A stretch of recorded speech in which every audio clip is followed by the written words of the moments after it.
10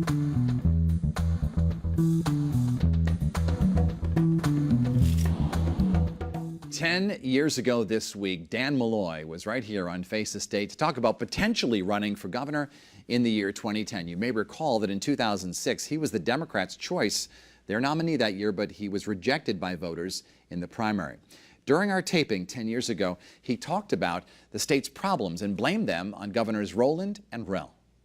In your opinion, was John Rowland a more effective governor?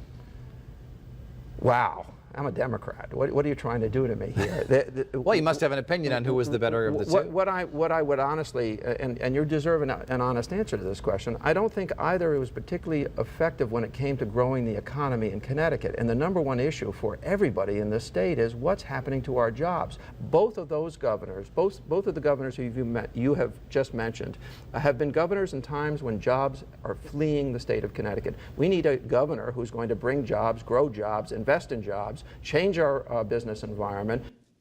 And with us now to break down the governor's race is Christine Stuart of CTNewsJunkie.com. Christine, good to have you on the program. Thank you. Of course, remember what Governor Malloy was saying back in the day when he was the mayor of Stamford. Do you think he accomplished that? Because they're all running against him this year, all the Republicans.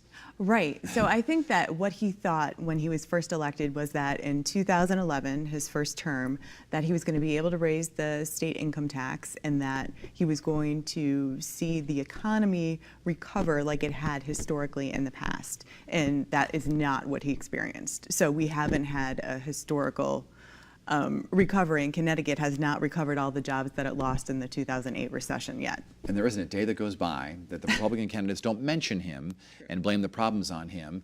That's got to be really tough for Ned Lamont and Joe Ganim. I think it is. I think it's a little bit harder to tie somebody like Ned Lamont, who actually ran against Malloy in 2010, to Dan Malloy and his policies. I don't know if we're going to see a Mayor Ganim make it through the primary. It's possible.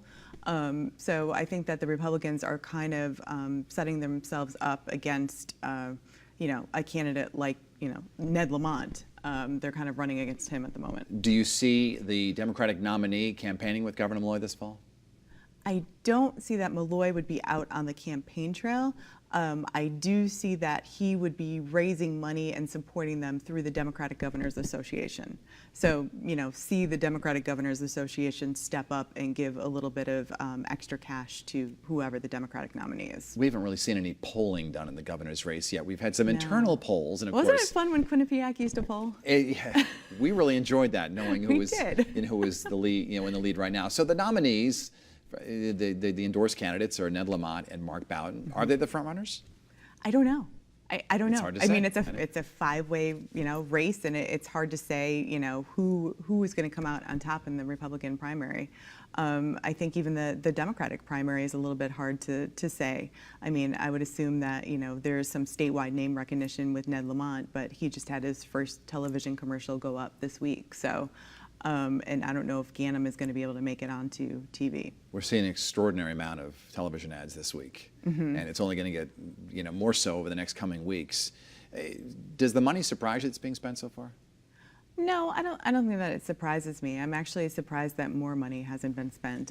This is going to be a very expensive race. I think 2014 was a very expensive race. I want to say something, pushing probably $20 million. I want to ask you about Steve Ipsitnik because he still has not gotten his funding from the state, and as of the time of this taping, so he may have. He could have it by Sunday. He could have it by Sunday. So I don't want to prejudge anything. But how big a blow is that to his campaign? He decided to go up on TV regardless. So he said that I'm going to front the bill. I'm going to pay this bill until I'm confident that I get the funding.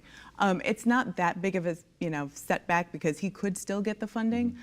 Candidates in the past, like Senator Ted Kennedy Jr., was under investigation when he got the public financing in the past. Let's talk a little bit about just the voters out there, because it is the summer. It's an August primary, August 14th, a big vacation week. A lot of people are tuning out. Are they following the race, you think? I think people are following the race. I think that they're tuned in to a certain degree. I don't know if anybody's made a decision yet. I think that there's a lot of undecided voters out there, and I think that it's going to be a real push in the last week. What about the, one of the biggest stories that all the candidates talk about is the number of people leaving the state and the population decline. How big of an issue is this going to be in the campaign? I think it's going to be a huge issue.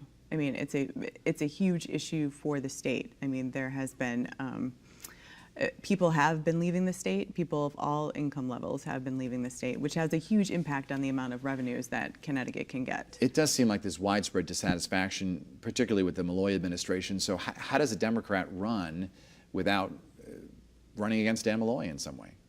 You know, even Ned Lamont in his commercial, I think, you know, I want to fix things, I think he said, or something like that. Right. No, I think that the Democrats do have to run against Malloy in order to be successful. Malloy is the most unpopular governor in the country, and his policies have been largely unpopular.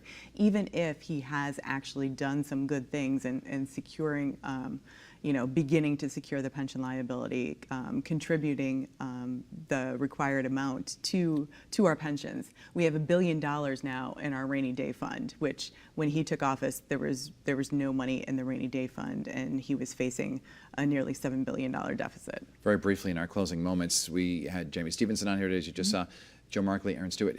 You reported this week that Aaron Stewart's having some financial problems. Yes. The money's not coming in like she expected. The money isn't coming in as quickly as it did when she was running for governor. So, you know, I think while the Democratic Party kind of would like an outsider candidate to be running for lieutenant governor, I think the Republican Party does want somebody who has a little bit more experience. So how does that bode well for? You know, so I think that, two? you know, the other two, it's going to be competitive. They have $406,000 in public grants in order to go out and spend. Be a fascinating campaign. All right, It is. Christine Stuart, you can read her reporting on ccnewsjunkie.com all the time, 24/7. Thanks, Christine. And thank you so much for watching Face the State on this Sunday morning. We'll see you back here for another edition of Face the State next Sunday. Don't forget to mark it in your calendars. Debates, August 7th and 8th, right here on Channel 3. Have a great Sunday, everybody.